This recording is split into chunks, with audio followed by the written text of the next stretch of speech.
Hello, Alaska. Hello, Kenai. And thank you for allowing me to say a few words at another great Kenai River Sport Fishing Association, CRISA roundtable. Shannon, you and your whole team are doing such a great job. First, I just want to say I'm really sorry I am not there. So thanks for letting me be able to say a few words by video. I think you guys know, I think I've made almost every single one of these roundtables, which I love and I learned so much from in my tenure in the United States Senate. This is pre-recorded, obviously. Right now, I am very likely to be on Adak Island with some top generals and admirals looking at reopening the Adak facility for a U.S. Navy base. This is something I've been working on for a long time. We got money in the one big, beautiful bill. So that is the only reason that I would not be at the round table again. By the way, I do plan on getting up to the Kenai tonight. Sometime I will be fishing, I hope, at 5 a.m. with so many of you. Some of you might remember I came in second a couple of years ago, had the best boat. So don't count me out. I'm going to be there. I'm planning on being there, assuming we have good weather. But this is such an important event, such a great event.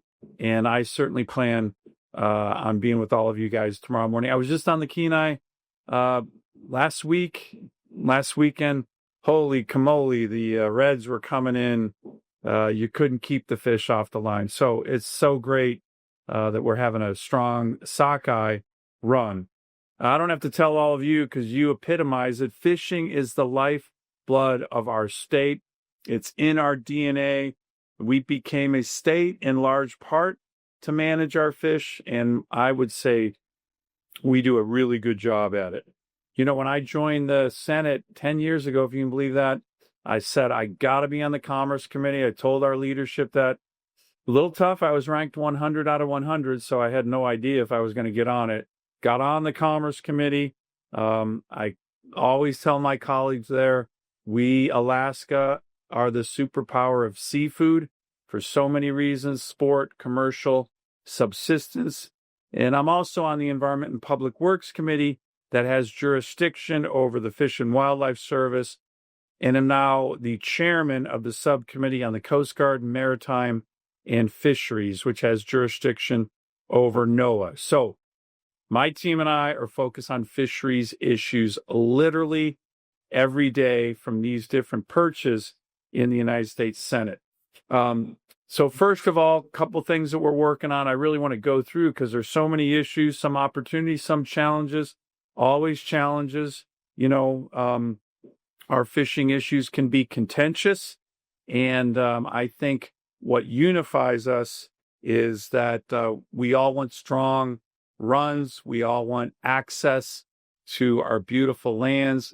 We want sustainable fisheries for the next generation. We want strong salmon runs across the state. I'm going to get into that. Those are the things that unify us. Those are the things that I'm focused on back in D.C.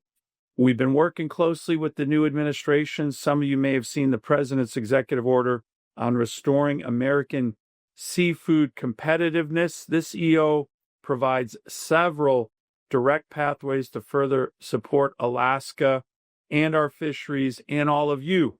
The EO directs NOAA and the federal government to reduce regulatory burdens and improve data collections to support our fisheries, sport and commercial and subsistence. So this this EO applies to recreational and sport fishing, as well as other things that we're working on with regard to NOAA. So let me go through some of the different legislation that we are working on. We've had challenges, there's no doubt about it, and I wanted to give you an update on some of the legislative work that we're doing because fishing policy can be contentious. I know we're going to have a good discussion on that. Some of my team is going to be there. But like I said, there's so many things from my perspective that unite us versus dividing us. And one of those, of course, is access. The other one is very much focus on Chris and so many Alaskans. and that's the huge variability of our salmon runs. Like I said, last weekend on the Kenai, when I was there, incredible strong sockeye run. Bristol Bay's having another incredible strong sockeye run. However, different parts of the state aren't faring that well at all. I've talked about my wife, Julie, my incredible wife, Julie. Her family's had a fish camp on the Yukon, fishing primarily for kings that her family has fished for thousands of years. I've been going to that camp now, going on almost 40 years, if you can believe that.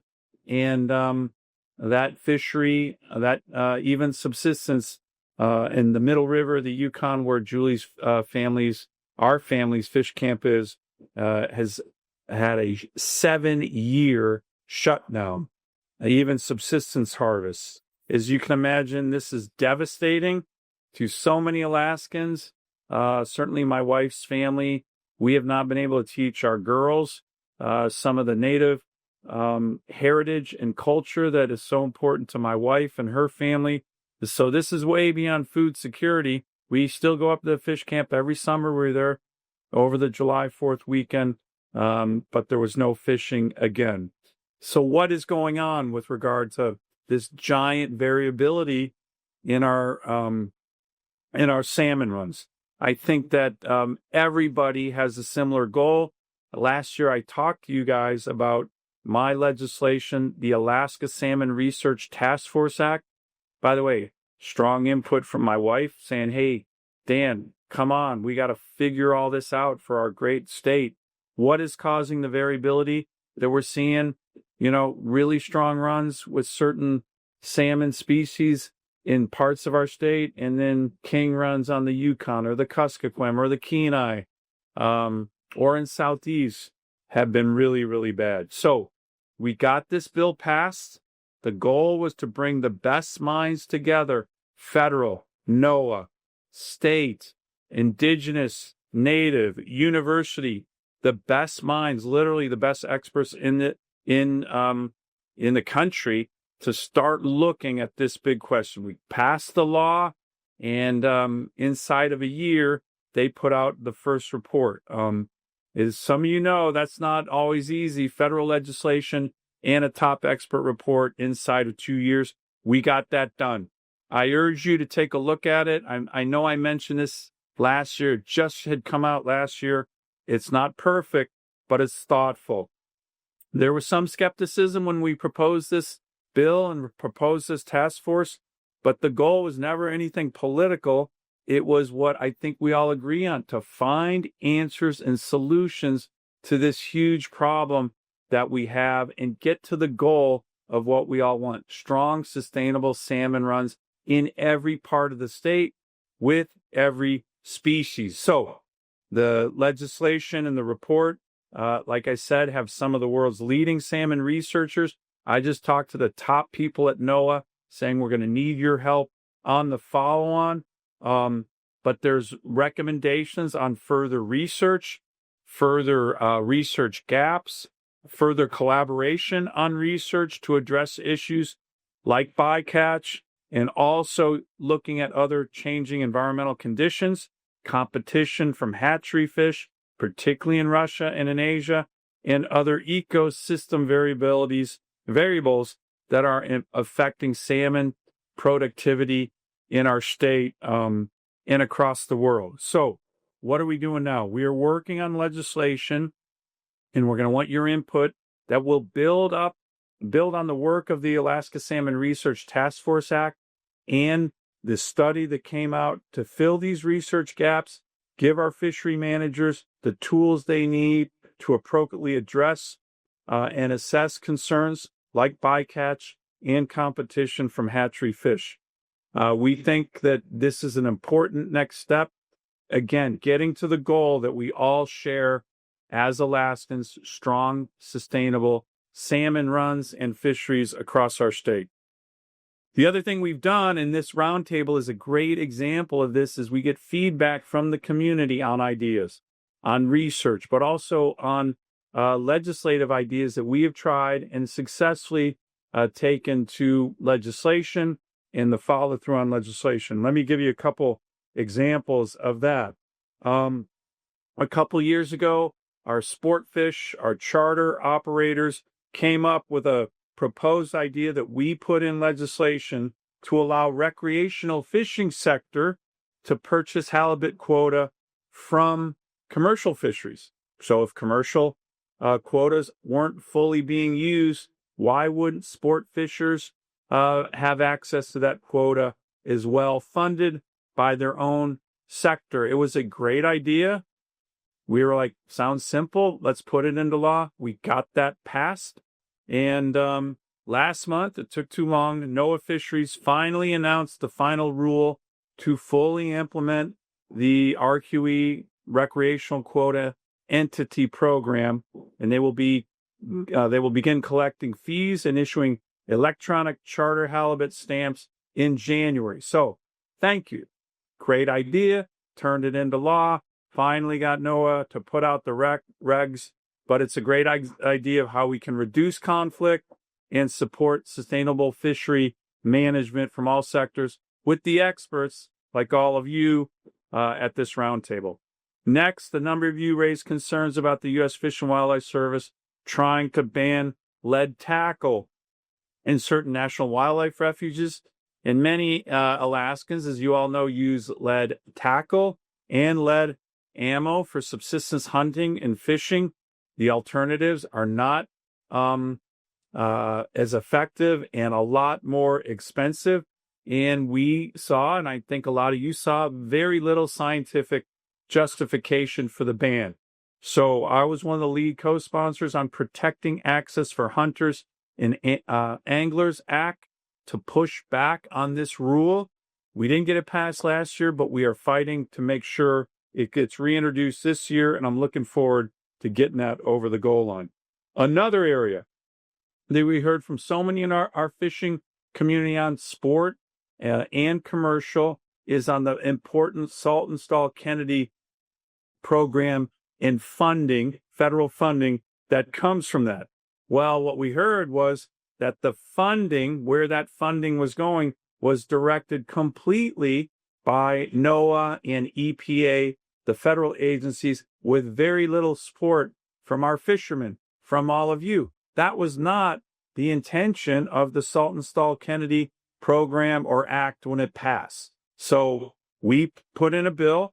It was called the American Fisheries Advisory Committee Act to make sure our fishermen, both sport and commercial fishing communities, would have the voice to say, hey, this is where these federal funds should be going. We got that one over the goal line. It is now law, and we want your input on where these dollars should be going. Local Alaskans, not the big bureaucrats in Washington, D.C., should be making these decisions. And I understand there's some concern about this committee's work continuing. Trust me, because we are so invested in this.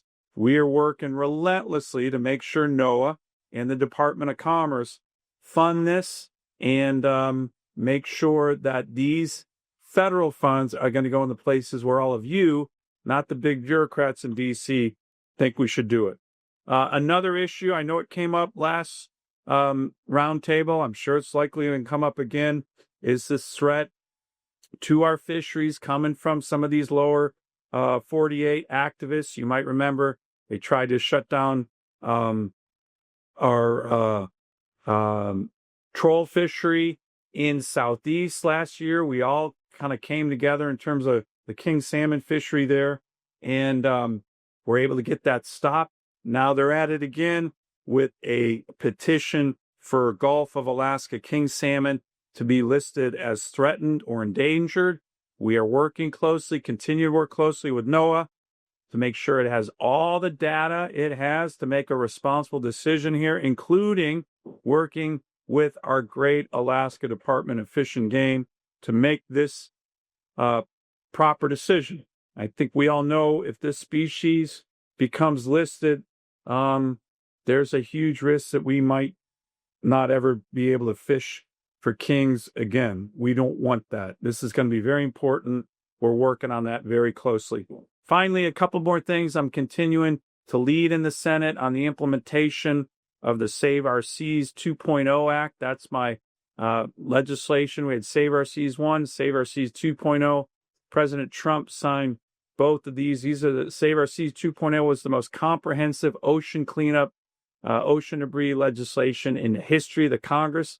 I'm proud of that. We are now implementing it fully with, importantly, a ocean marine debris foundation, a congressionally chartered foundation that I made sure was going to be set up in Alaska. It's off and running. It can accept not just public, federal dollars, but private dollars. We want to make sure this ocean debris foundation in our great state is going to be something that we can all be proud of and big and impactful. It's got great potential. It's down in Juneau, and I always try to highlight the great work that it's doing with the private sector and others to keep our oceans healthy, sustainable, and free from debris. And finally, I wanted to just let you know I'm going to be the lead senator introducing the Sport Fish Restoration and Boating Trust Fund Act in the Senate. This is legislation that would reauthorize a very successful program that has provided approximately $700 million in annual funding to help fishery restoration, boating access, and infrastructure for our sport fishermen across the country. You've all supplied the funding in many ways for this. Your purchases of fishing equipment, boat fuel, and other boating and fishing related equipment funds helps to boost fisheries conservation and improve access for sport fishing opportunities. That's what this legislation is all about. And I'm looking forward to moving that. I know it's a priority of many of yours in the Senate very soon. So I know I went on way too long. Thanks again. I know our fishing communities are made up of very different interests, but there are things that we can agree on. Sustainable oceans, healthy and robust salmon runs, and we don't want to be eating communist fish from China or Russia. We love our American freedom fish. Thanks again. Have a great conference, and thanks for all that our organizers and all of you at CRISA are doing day in and day out to help make sure we have beautiful, sustainable salmon runs for generations to come. See you tomorrow morning.